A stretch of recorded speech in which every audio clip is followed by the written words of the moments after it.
지난 시간 기억하십니까? 이사야 37장의 말씀에는 그 히스기야 왕이 그 사네립의 아수르의 사네립의 침략을 받고 또 조롱을 당하고 멸시를 당했을 때에 회개하는, 막 옷을 찢고 베옷을 입고 이렇게 하나님께 회개함으로 나아갔을 때에 지난 37장 마지막에 어떤 예상도 못했던 기적이 일어났죠. 성경은 그 성경의 내용을 보면요, 지극히 이성적인 게 아닙니다. 이성적인 것도 있지만은 어떤 면에서는 굉장히 슈퍼내추럴, 초자연적인 이런 이야기가 많이 있습니다. 저는 인간이라는 존재 자체도 초자연적인 것 같아요. 인간이라는 이 우리의 존재 자체가 육은 나약하기 심히 거지없지만은 우리의 영혼은 어떤 면에서는 굉장히 강한 것 같아요. 예를 들어 육으로만 따지면 밀림에다 내놓으면은 언제 죽을 줄 모르는 우리 모습인데, 우리의 내적인 모습, 영적인 이 과학을 만들고 총을 만들고 빌딩을 짓고 이런 보이지 않는 우리의 영적인 모습은 상상을 초월하는 능력이 있다. 인정하십니까? 저는 가끔 놀랄 때가 있습니다. 집을 이렇게 짓는 것도 놀랍고, 뭐 테레비를 만든 것도 여러분 만들 수 있습니까? 놀랍죠? 냉장고를 누가 저렇게 어떻게 생각을 해서 저렇게 만들었지? 저 라이트를 어떻게 생각해가지고 이거를 만들어냈을까? 이런 걸 보면은요, 인간이라는 존재의 능력, 파워는 우리의 육적인 게 아니라 어떤 면에서는 우리의 보이지 않는 내적인 어떤 그 영적인 존재의 모습은 굉장히 슈퍼내추럴한 초자연적인 분명히 모습이 있다라는 걸 개인적으로 생각이 들더라고요. 이사야 선지자가 히스기야 왕에게 가서 이야기를 하는 모습은 꼭 신학자들이요, 이사야라는 선지자를 어떻게까지 비유를 하냐면 신약의 복음서를 외치는 구약의 선지자들. 그러니까 신약에서 복음서라고 하면은 마태, 마가, 누가, 요한복음을 이야기하는데, 그 내용의 첫 번째 시작은 우리가 아는 것처럼 회개하라, 천국이 가까웠다. 근데 이사야 선지자가 외치는 내용들을 보면 복음적인 게 많다. 경고하고 메시지를 주고 망할 것이라, 정신 차려라, 아니면 하나님의 진노가 뭐 이런 어떤 메시지가 많다 보니까 그런 이야기까지 나오는 겁니다. 그래서 어쨌든 히스기야 왕이 회개를 하죠. 그랬을 때에 그의 영혼이 회개를 했더니만 생각도 못한 초자연적인 역사가 일어났는데 18만 5천이라는 아수르의 군대가요, 하룻밤에 하나님이 어떻게 쳤는지 어떻게 성경이 말합니까? 다 죽어버렸대요. 하룻밤에 뭘로 다 죽이셨을까? 갑자기 무슨 바이러스를 보냈나? 아니면 뭐 천사들이 뭐 어떤 식으로 숨을 못 쉬게끔 만들었는지. 자, 그런데 이제 오늘 38장에는 어떤 이야기가 나오냐면, 그런 역사의 아주 놀라운 슈퍼내추럴의 산 증인이었던 이 히스기야 왕에게 드디어 죽음이 다가오게 됩니다.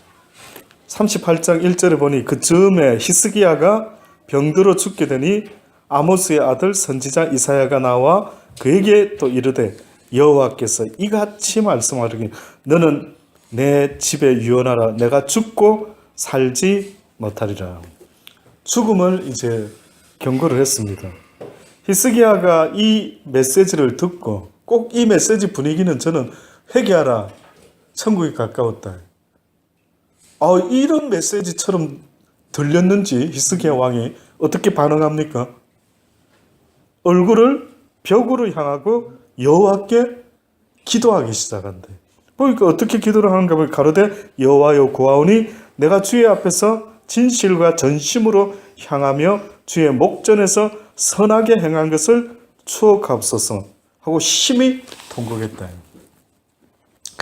저는요, 성경에 우리가 아는 것처럼 모든 육체가 언젠가 하나님 앞에 서게 되면은 뭐 하는 날이 온다고요? 짓고 하는 날이 온다. 이런 표현을 썼죠, 성경에. 짓고 직접 내가 고하게 된다. 누가 내 죄를 알려주는 것이 아니고 내가 하나님 앞에 직접 내 죄를 고하게 되는 날이 온다. 근데 저는요, 여러분이 이 히스기야 왕같이 할 말이 좀 있었으면 좋겠어요. 할 말이. 그러니까 예를 들어서 아내가, 남편이, 그럼 이 집사가 아내한테 남편으로서 할 말이 있다. 뭘까요? 내가 이때까지 당신하고 살면서 말이야, 할 말이 있다면 큰 소리 칠 만한 이야기. 쓰레기통. 그건 너무 개인적인 것 같은데. 예, 기본적으로 남편이 하는 거는 제가 볼 때는 돈 벌어오는 거지. 어떤 면에서는. 그렇잖아요. 그러니까 가족을 위해서 힘들어도 피곤해도 때로는 쉬고 싶어도 했단 말이에요. 그러면 저는 생각할 때 나중에 큰 소리 조금 쳐도 들 수 있지. 특히 옛날에 우리 아버지 어머니 때는 거의 100% 맞벌이가 아니었기 때문에 거의 있는 아주 드물게 있었죠. 근데 거의 대부분은 아빠가, 남편이 나가서 일을 한다고. 그럼 보세요. 남편이 아내한테 할 말이 있대요.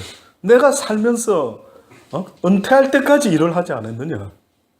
근데 당신은 집에서 살면 여인이 뭐 한 게 뭐 있느냐 막 이랬으면은 그 뜻은 나는 할도리를 했는데 당신은 아내로서 할도리를 좀 안 한 것 같아. 또 물론 반대도 있을 수 있고요. 그렇죠? 사람도 살아가면서 아내에게, 남편에게, 아이들에게 온유야, 시온아, 엄마가, 아빠가 너를 키울 때 어떻게 키웠는지 모르느냐. 진자리 마른 자리 갈아가면서 키웠다. 그런데 여러분 생각해 보세요. 지금 히스기야 왕이 뭐라고 말을 하고 있느냐면, 하나님, 제가 할 말이 있습니다. 내가 하나님을 위해서 애썼던 일을 모르시겠습니까? 이렇게 말한 거예요. 그러니 저는 여러분의 믿음이라는 것이요, 남편 된 도리도 있을 수 있고 아내 된 도리도 있을 수 있고 자식 된 도리도 있을 수 있지만은 하나님의 자녀 된 도리가 있다. 잊지 마세요. 그저 기독교인이 된다라는 게 교회만 다니고 그냥 교회 사람들하고 친목해 하듯이 이렇게 평생 살다가 오는 이것이 아니고요. 성경에는 우리에게 크리스찬 된 자의 의무가 있다라는 걸 말을 하죠. 그래서 예를 들어 달란트 비유가 그겁니다. 어떤 이에게 왕이 먼 길을 떠나면서 주인이 5달란트, 또 어떤 종에게는 2달란트, 어떤 종에게는 1달란트를 맡겼어요. 그래서 맡기면서 오더를 내렸는데 뭐라고 오더 내렸는지 아십니까? 달란트를 주면서, 쉽게 말하면 돈을 주면서 이걸로 장사를 해서 이익을 남겨라 이렇게 했어요. 내가 다시 왔을 때 네가 얼마나 이익을 남겼는지 내가 계산하겠다 이렇게 하셨어요. 그치, 왕이, 그 주인이. 그럼 여러분 생각할 때에 이익을 남겨라 라고 하면은 어떤 의미가 있을까요? 돈 이야기 할 때는 당연히 이걸로 뭐 이자를 만들든지 뭐 비즈니스 투자해서 돈을 만들어내면 되죠. 이거는 육적인 이야기인데 영적으로 달란트 이야기가 이문을 남겨라. 그럼 달란트라고 하는 것은 돈도 될 수 있지만 그 영어의 의미 속에 탤런트, 우리가 달란트 쳤죠. 그 탤런트라는 게 뭡니까? 재능이죠. 재능. 그러면 우리한테 어떠한 다른 사람이 갖고 있지 않는 각자의 어떤 재능을 줬다는 거예요. 재능 뭡니까? 없습니까? 뭐 하는 거예요? 기도하는 거. 허전도사 스스로 생각할 때 혹시 나한테는 이런 재능, 근데 그건 재능이라는 표현보다 은사죠. 기프트. 아닙니까? 그 재능, 그런 것도 한번 여러분이 성경에 보면은 그 은사라는 것은 기프트를 말한 거예요. 근데 여기서 달란트라고 말할 때에 이런 뜻이 있는 것 같아요. 하나님이 영적인 기프트는 만약에 꼭 드러나는 성경이 말하는 기프트는 아닐지라도 본능적으로 내가 좋아하는 일 있잖아요. 내가 다른 건 몰라도 요것은 뭐 꼭 1등은 안 되더라도 아주 잘할 수 있겠다. 또 재밌게 할 수 있겠다. 그 달란트. 뭐 있을까요? 예, 그런 거, 이런 거. 예를 들어서 기본적인 거. 은사 말고요. 그러니까 우리 허전도사님은 내가 알기로는 또 뭐 컴퓨터 다루는 거 요런 쪽에 조금 남보다 다른, 그쵸? 물론 이제 전도사로서 또 신학 공부를 하고 하나님에 대한 관심이 있고 그런 은사는 뭐 우리가 방금 언급한 대로 알겠는데, 그걸 떠나서 누구나가 자기를 돌아볼 때에 나는 이런 게, 그러면 그 달란트를 가지고 그 탤런트를 가지고 하나님이 이문을 남겨라는 거예요. 어찌 생각합니까? 결국은 이것은 또 어떻게 연결이 되느냐 하면 봉사라는 것으로 연결이 돼요. 봉사.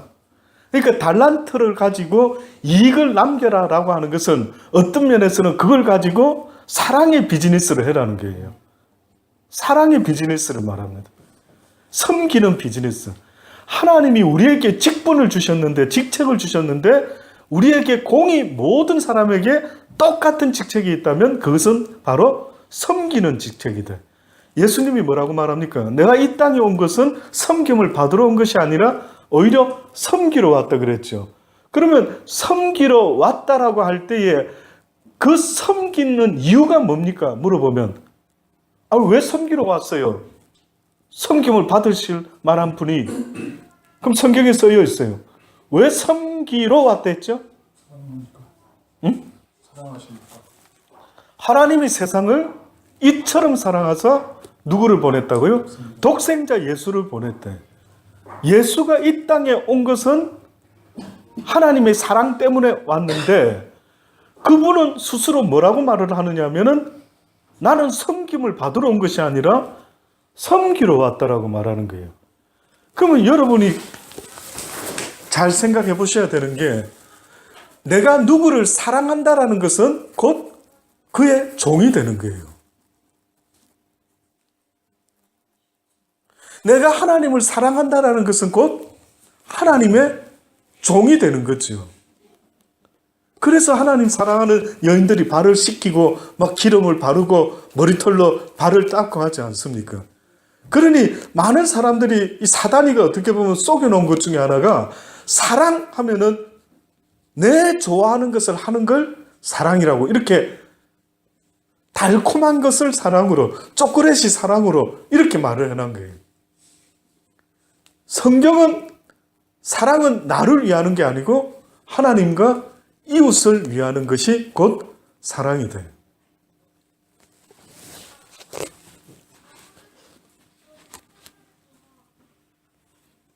히스기야 왕에게 이렇게 외쳤던 겁니다. 그래서 히스기야 왕이요, 얼굴을 벽으로 향하고 여호와께 어떻게 했다고요? 기도를 했다. 그러면서 주여 기억하여 주소서, 내가 주를 위해서 주를 사랑하는 마음으로 행했던 일들을 기억해 달라. 이거 하나는 좀 있어야 된대.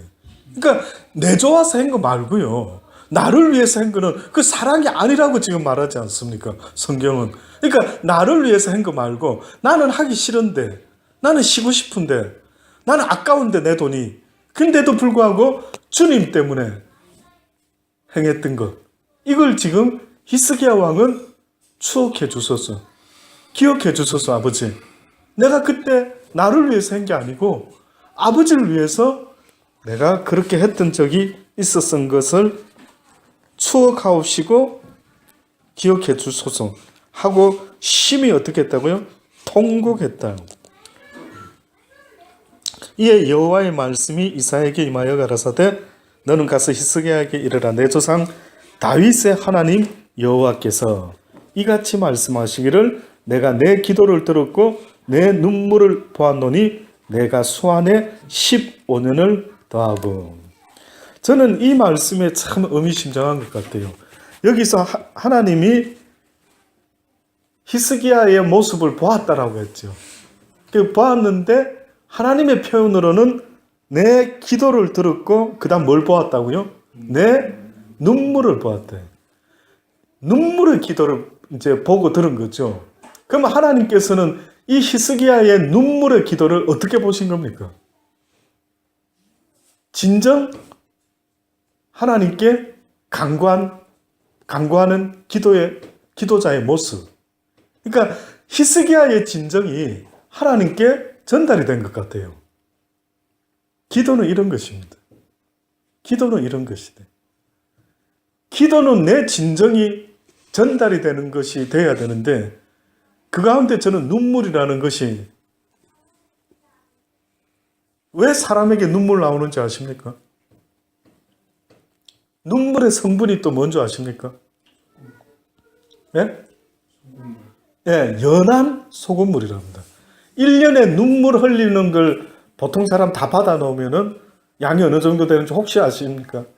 대략 개수로 해보면 조그만한 병에 이 정도의 한 잔이 될까 말 거랍니다.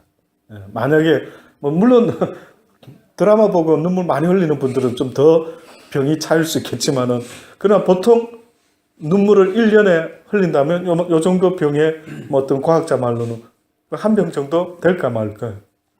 연한 소금물 정도. 진짜 눈물은 눈 테두리에서 이렇게 느낌이 쏟아져 나오는데 눈샘물이 요 밑에 있죠. 근데 드라마 하는 사람들이 흘리는 가짜 눈물은 동공 중간에서부터 이렇게 눈물이 나온다. 과학적. 별 그런 이야기도 있더라고요. 그러나 저도 하나님이 왜 인간에게 눈물을 줬을까?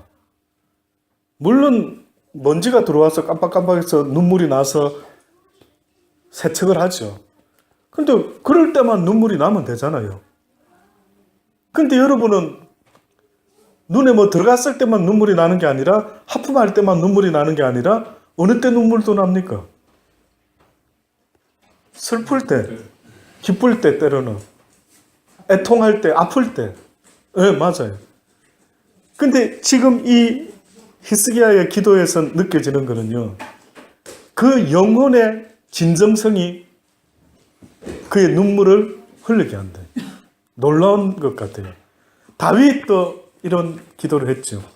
밧세바를 취했다가 그가 나단 선지자에게 지적을 당했을 때 바로 그놈이 네 놈이다 하고 지적당했을 때 다윗이 회개 기도를 했죠. 그때 시편에 나온 그 기도의 내용이 어떤 내용이었습니까? 하나님, 주의 성신을 내게서 거두지 마옵소서. 내 눈물이 내 침상을 띄우나이다. 그러니까 그 말은 내가 진정으로 아버지 앞에 회개하나이다. 내 기도를 들어 주옵소서.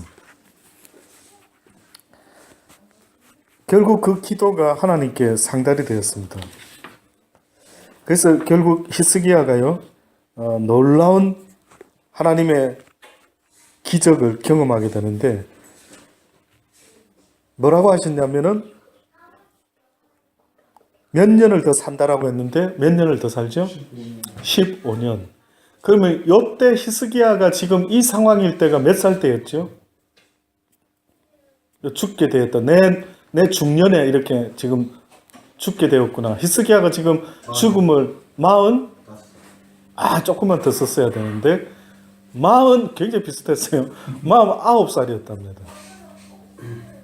49살. 그래가 15년을 더 살았어요. 그럼 몇 살까지 살았는 겁니까? 54살까지. 64살입니까? 네. 그 히스기야가 생명을 연장받고 나서 3년 후에 애를 낳습니다. 그래가 그 아이가 12살 될 때에 12살 될 때에 히스기야가 죽게 됩니다. 그래가지고 남유다가 계속 왕가가 다윗의 혈통이 이어지게 되죠. 그러니까 학자들이 와, 히스기야의 눈물의 기도 해가지고 많은 사람들이 히스기야처럼 하나님께 간구하고 눈물 흘리면은 기도를 들어주신다. 죽을 병이 걸려도 살려주신다. 할 때에 쓰는 성경의 본문이요, 바로 이 히스기야 왕 이야기입니다.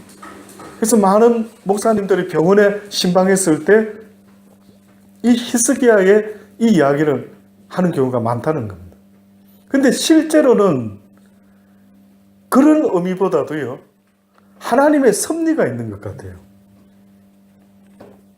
단지 뭐 눈물의 기도하면은 죽을 병도 살려주신다, 이런 의미가 아니고, 이 사람이 살았기 때문에 3년 후에 아들을 낳게 되고, 그 아들이 남유다를 또 이어서 12살에 왕이 되는 거예요. 물론 이 모든 게 하나님 섭리 가운데 이루어지는데요, 결국은 히스기야 왕이 하나님께 간절한 애통하는 기도를 했대. 신약 성경에요, 한 말씀만 제가 한번 비교해서 말씀을 한번 들어보기를 원합니다. 신약에 보면 누가복음 18장 1절부터 말씀에 보면은 여러분이 잘 아는 불의한 재판관 이야기가 나오죠. 불의한 재판관. 누가복음 18장 1절부터 보면 항상 기도하고 낭망치 말아야 될 것을 저에게 비유로 하여. 그러니까 지금 비유하는 내용의 그 주제는 뭐냐면 항상 어떻게 하라고요? 기도하고 그 다음에 낭만치 말아야 된다. 뭐 어느 아프리카에 다녀왔던 사람들이요, 선교사 같은 이제 크리스찬들이야, 이제 그 풍습을 듣고 아프리카인들이 기후제를 지낸답니다. 근데 기후제를 시작하면은 틀림없이 비가 온답니다.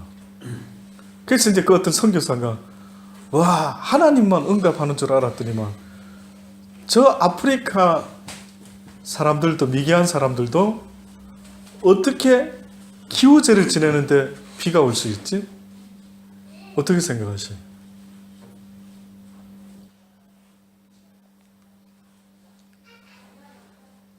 그 아프리카인들이요, 비가 올 때까지 기후제를 드리는 겁니다. 무슨 말씀인지 이해됩니까? 기후제를 멈추지 않고 하도 가물을 때는 제발 비가 왔으면 좋겠다고 비가 올 때까지 기도를 한다는 거예요. 근데 성경도 우리에게 뭐라고 말씀합니까? 어떻게 보면 그렇게 하나님을 알지 못하는 이들도 비가 올 때까지 기도를 하는데, 너희가 크리스찬이라 한다면 그때부터 몇 가지 달라지는 삶의 라이프 스타일이 있는데 그 중에 가장 중요한 것 중에 하나가 바로 기도라는 게 있습니다. 기도가 있습니다. 저는 가끔 뭐 사극 드라마 같은 데 보면 정한수 떠다 놓고, 그렇죠? 옛날에 하나님을 모를 때 우리나라 비나이다 비나이다 지성이면 감천이라고 그렇게 모르는 신에게 왜 빌지 않습니까?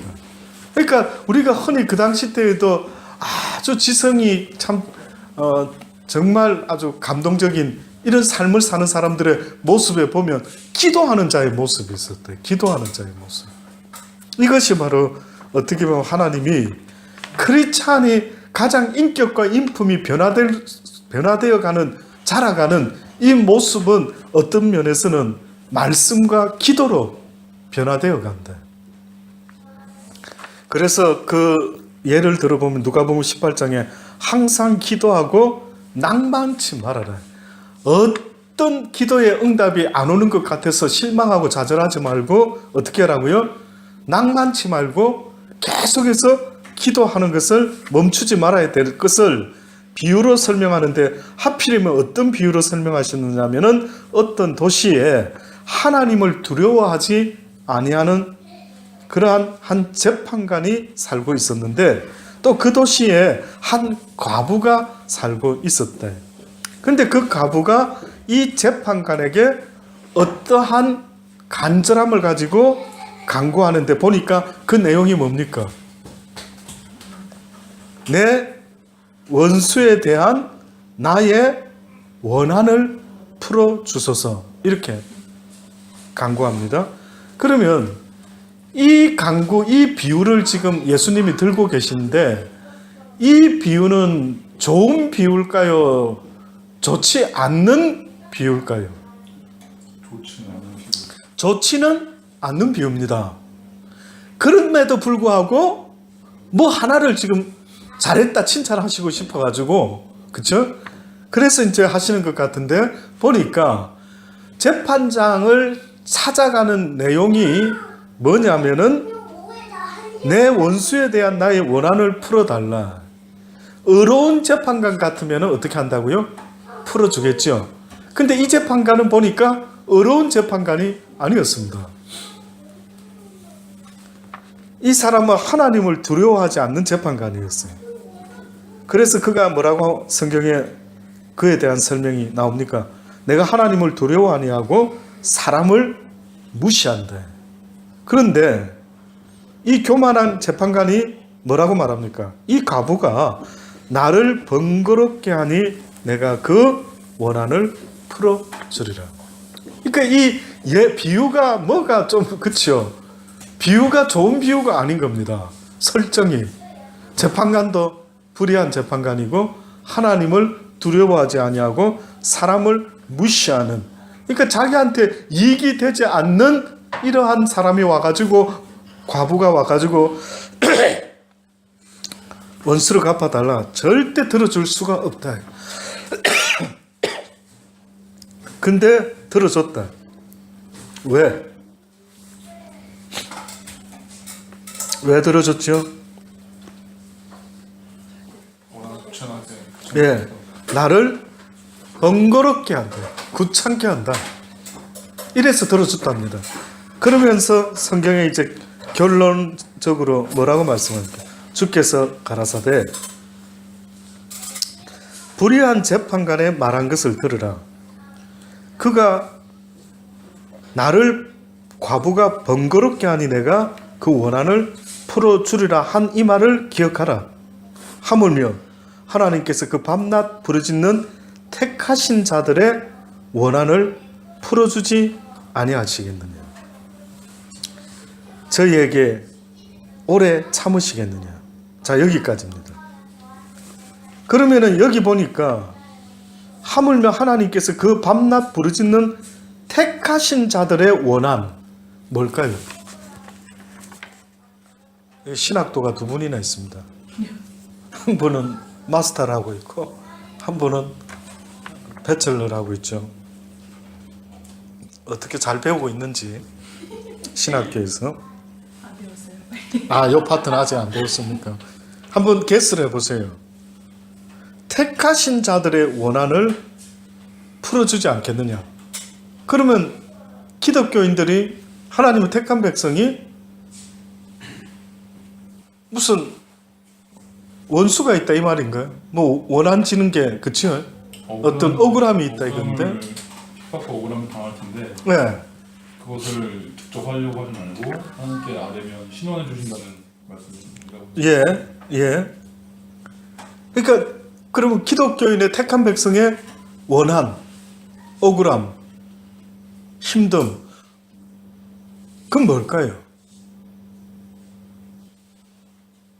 이 과부는, 잠깐만 다시 한 번 더 봅니다. 과부는 내 원수에 대한 나의 원한을 풀어주소서, 이렇게 말했죠.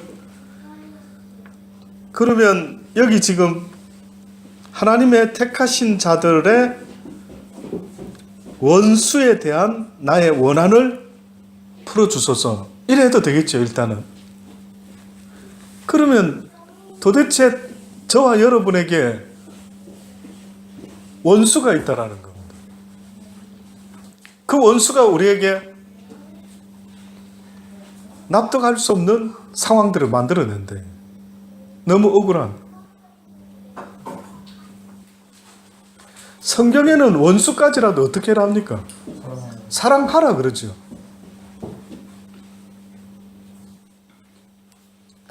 그래서 이제 결론까지 읽어봐야 됩니다.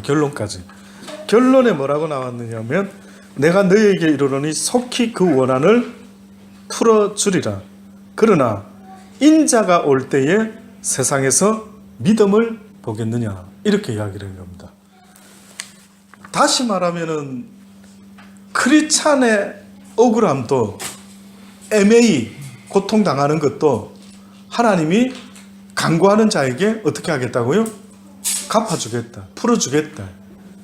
그런데 여기 갑자기 의미심장하게 그러나 내가 다시 올 때에 믿음 있는 자를 보겠느냐. 그러면 결국은 이 말 한 방에 뭐가 이게 무슨 말씀이지? 이렇게 되는 거예요.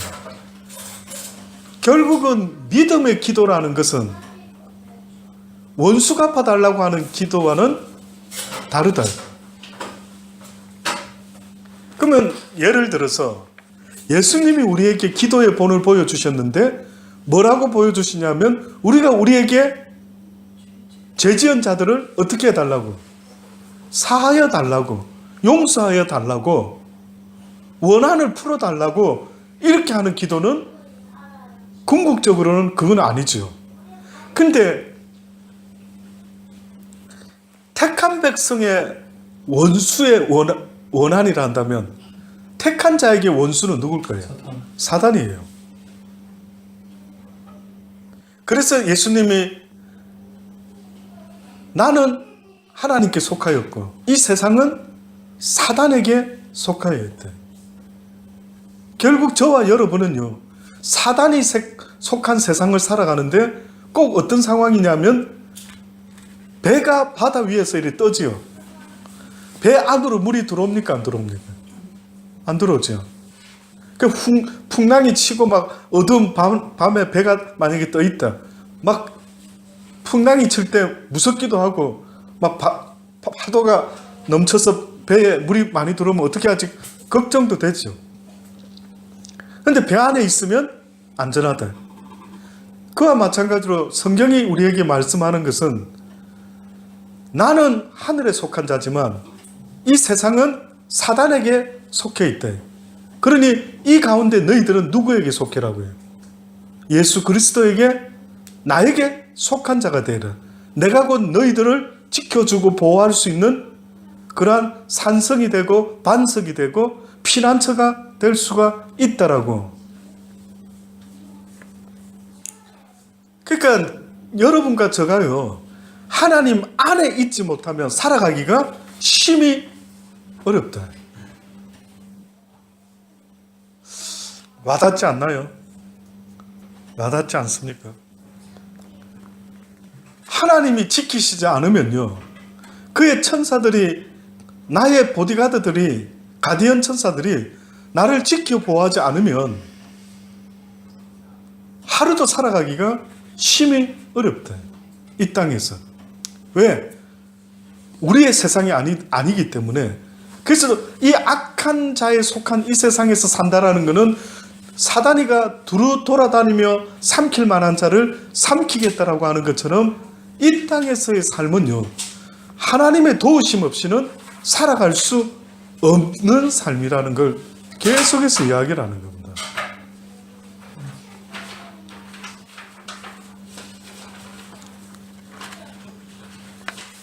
저와 여러분이 그거를 인정할 수 있다면은요.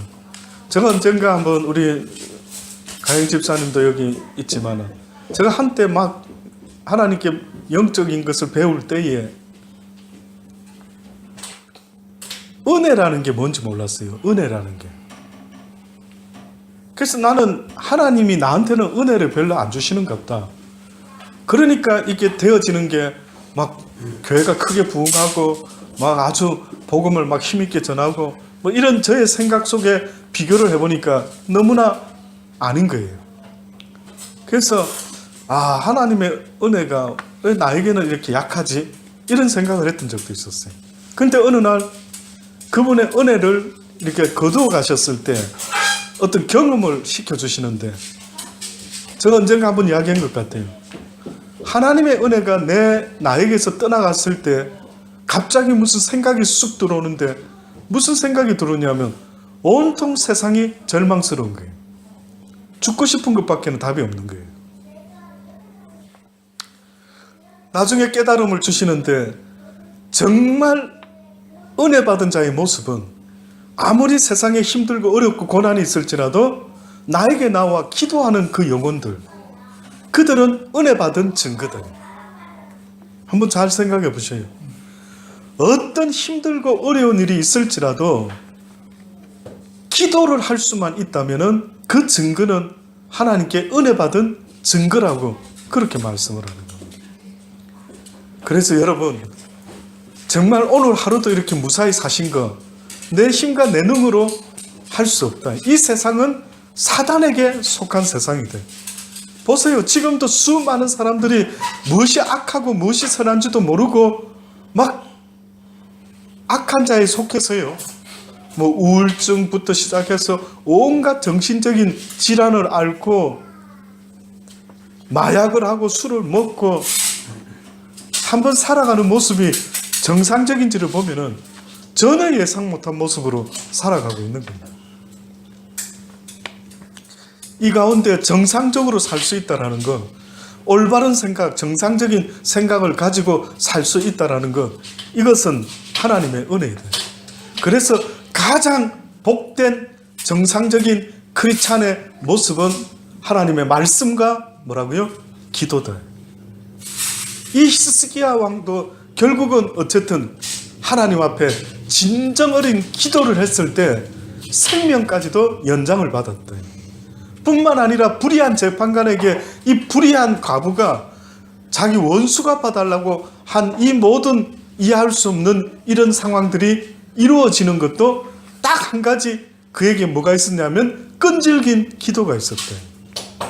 그러니 저와 여러분의 기도는요, 이 땅에서 뭘 이루어지는 기도가 되어서는 안 된다. 이 땅에서 이루어지는 기도를 하다 보면 그게 이루어지면 그 기도를 계속할 수 있을까요? 멈출까요? 멈추게 되지. 안 그렇습니까? 멈추죠. 그래서 사실은 우리가 구할 수 있는 기도는 이 땅의 그 무엇을 구하는 게 아니고 영원히 아버지의 나라에서 이루어질 그 기도를 하게 되는 건데, 아브라함이 이랬던 거예요. 아브라함이 하나님께서 약속하신 기도 내용이 있었는데 하늘의 별과 같이 땅의 모래알과 같이 네 자손이 많을 것이라. 근데 실제 이 땅에서는 그걸 보았다 못 보았다? 못 보았다. 근데 그가 멀리서 나그네 된 자로서 그걸 믿음의 눈으로 보게 되었다.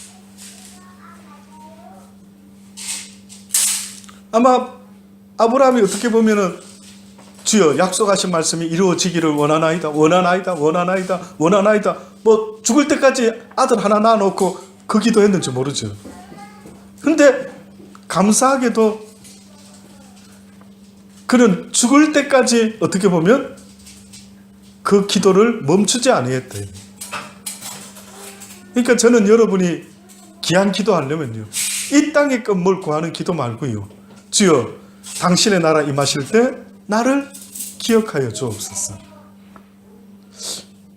아마 하나님 기뻐하지 않는, 먼저 그의 나라와 그의 의를 구하라. 그리하면 이 땅에서 필요로 하는 모든 것들을 너에게 더하여 줄 것이니, 먼저 구할 것을 구할 때에 오히려 하나님의 약속이 이루어질 줄 믿습니다. 그래서 기도하는 자들은 무식하게 기도하지 말고 이 성경에 있는 약속의 말씀을 붙잡고 기도하는 거죠. 주여 말씀하셔서 먼저 그 나라와 그 의를 구합니다.